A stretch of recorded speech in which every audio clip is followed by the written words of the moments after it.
Hello friend, अक्सर आपने लोगों को कहते सुना होगा कि स्मोकिंग करने से हार्ट अटैक का लकवे का रिस्क बढ़ जाता है, कोलेस्ट्रॉल के जमा होने का रिस्क बढ़ जाता है, बहुत सारी बीमारियां होती है, इसलिए स्मोकिंग नहीं करना चाहिए। स्मोकिंग कई तरह से ब्लॉकेजेस के बनने का, बिगड़ने का और हार्ट अटैक के लिए इंपॉर्टेंट कारण बनता है। काफ़ी यंग लोग जो कोई और प्रॉब्लम नहीं है, रिस्क फैक्टर कोई और नहीं, उनको भी स्मोकिंग रिलेटेड हार्ट अटैक हो सकते हैं। आज हम बात करेंगे कि स्मोकिंग किस तरह से कोलेस्ट्रॉल के बनने की प्रॉब्लम को बढ़ाता है और इसका क्या इंपॉर्टेंट रोल है, ताकि आपको समझ में आए कि हार्ट के पेशेंट को क्यों स्मोकिंग नहीं करना चाहिए और किस तरह से ये नुकसानदायक है यदि आप इसको कंटिन्यू करते हैं। तो टॉपिक पर जाने से पहले जो लोग हमारे चैनल पर नए हैं उन्हें रिक्वेस्ट करूँगा कि चैनल को सब्सक्राइब करें, वीडियोस को लाइक करें, शेयर करें, फॉलो करें, कमेंट करें, पूरा देखें। टॉपिक इंपॉर्टेंट है, इसे एंड तक देखिएगा। चलिए शुरू करते हैं। सबसे पहले स्मोकिंग से एंडोथेलियल डिस्फंक्शन होता है।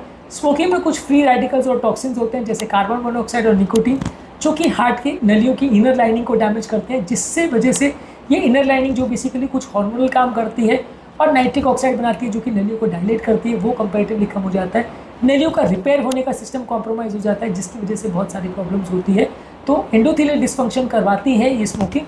और यंग लोगों में हार्ट अटैक का ये एक बहुत इंपॉर्टेंट कारण है कि नलियों में एंडोथेलियम बराबर काम नहीं करता है, इसकी वजह से नलियाँ सिकुड़ जाती है और हार्ट अटैक आता है। इसके अलावा कई इन्फ्लेमेटरी साइटोकाइन जो कि नलियों में इन्फ्लेमेशन बढ़ाते हैं जैसे TNF अल्फा और इंटरल्यूकिन 6 या सी रिएक्टिव प्रोटीन, ये सारी चीज़ें स्मोकिंग से बढ़ती है, जिसकी वजह से सेल्स के अंदर इन्फ्लेमेटरी सेल्स जैसे मोनोसाइट्स और मैक्रोफेजेस दीवार के अंदर भर जाते हैं और ये सेल्स कोलेस्ट्रॉल को कंज्यूम कर लेते हैं, जिसकी वजह से कोलेस्ट्रॉल के प्लैक्स बनते हैं और इसकी वजह से बीमारियां होती हैं।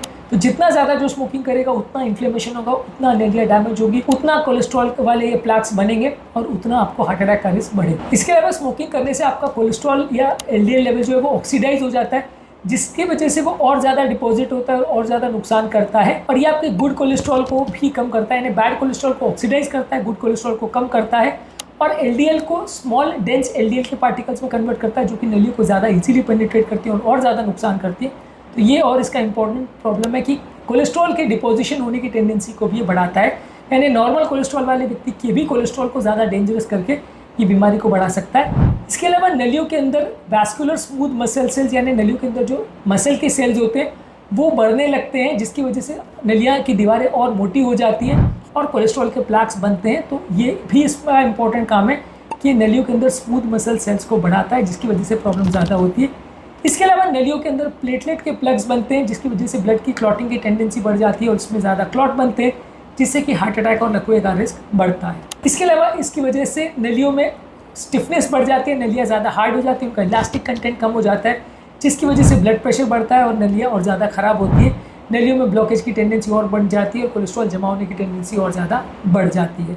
बेसिकली स्मोकिंग करने से एथेरोस्क्लेरोसिस बढ़ने के कई कारण हैं। नलियों की इनर लाइनिंग यानी एंडोथेलियम को वो डैमेज करता है, सूजन और इन्फ्लेमेशन को बढ़ाता है, कोलेस्ट्रॉल के डिपोजिशन होने की टेंडेंसी बढ़ाता है, LDL कोलेस्ट्रॉल को ऑक्सीडाइज करता है, HDL कोलेस्ट्रॉल को कम करता है, ब्लड की क्लॉटिंग की टेंडेंसी को बढ़ाता है, नलियों को हार्ड करता है। बहुत सारे तरह से ये आपकी इनर लाइनिंग को और आपकी कोलेस्ट्रॉल की डिपोजिशन प्रोसेस को अफेक्ट करता है, हार्ट अटैक के रिस्क को बढ़ाता है। और ये सिर्फ उस व्यक्ति के लिए एप्लीकेबल नहीं है जो खुद स्मोकिंग कर रहा है। यदि आपके प्रेजेंस में कोई और स्मोक करता है और आप उसका सेकेंड हैंड स्मोक इनहेल करते हो तो भी आपको नुकसान होता है। इसलिए आपको जानना समझना ज़रूरी है कि ये सिंपल प्रोसेस नहीं है और अगर कोई आपके प्रेजेंस में भी स्मोक कर रहा है तो वो भी आपकी हेल्थ के लिए अच्छा नहीं है, उसको भी रोकना ज़रूरी है, नहीं तो पूरी फैमिली को नुकसान होगा।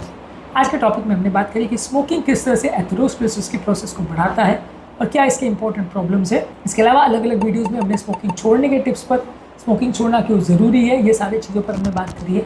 उम्मीद करूँगा कि आज के टॉपिक में कुछ नई बातें जानने को मिली होगी। जो लोग हमारे चैनल पर नए हैं मैं रिक्वेस्ट करूँगा कि चैनल को सब्सक्राइब करें, वीडियोज़ को लाइक करें, शेयर करें, फॉलो करें, कमेंट करें।